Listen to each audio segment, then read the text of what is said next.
Noong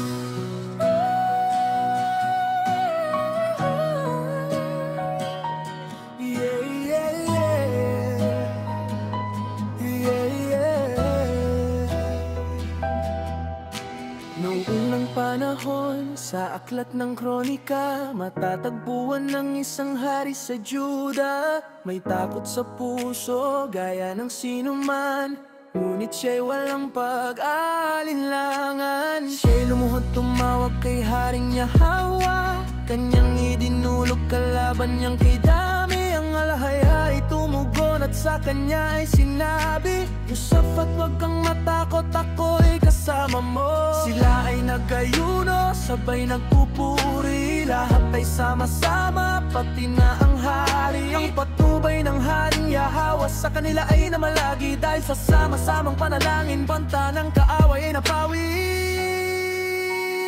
Gising na bayan, tayo'y magkaisa.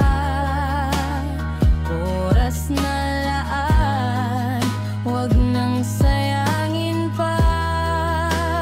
Magpakatatag kay haring Yahawa ay magtiwala na.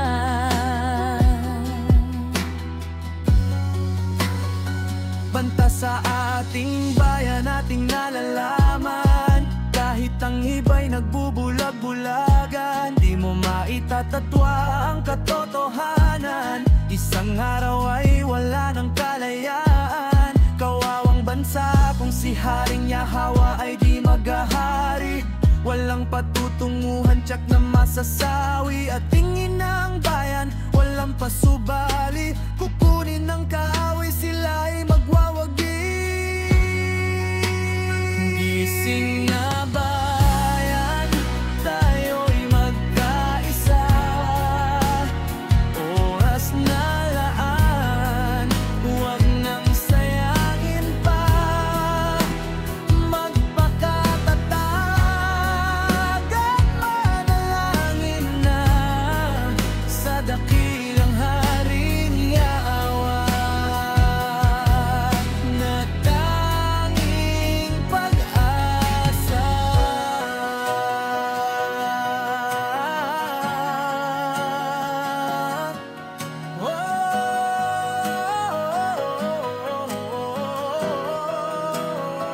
Banta sa ating bayan, ating nalalaman, kahit ang iba'y nagbubulag-bulagan, di mo maitatatwa ang katotohanan. Isang araw ay wala ng kalayaan, kawawang bansa kung si haring Yahawa ay di maghahari.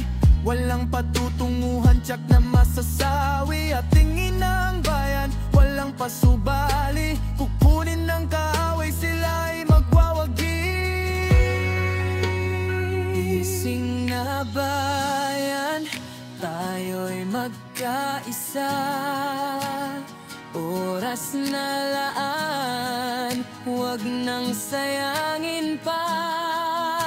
Magpakatatag at manalangin na sa dakilang haring Yahawa,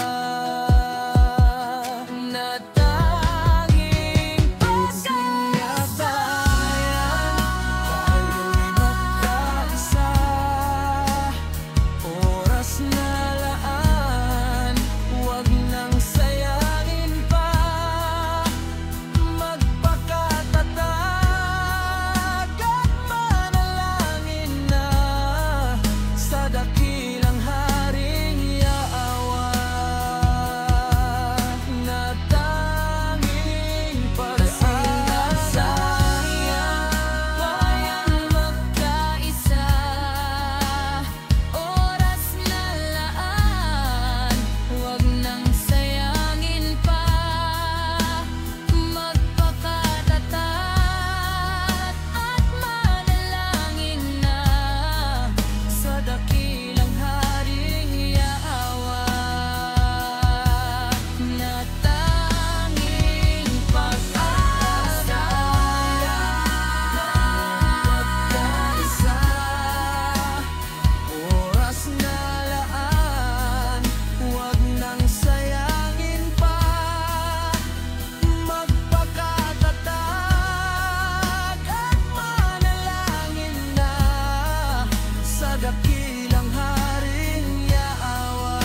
na tanging pag-asa.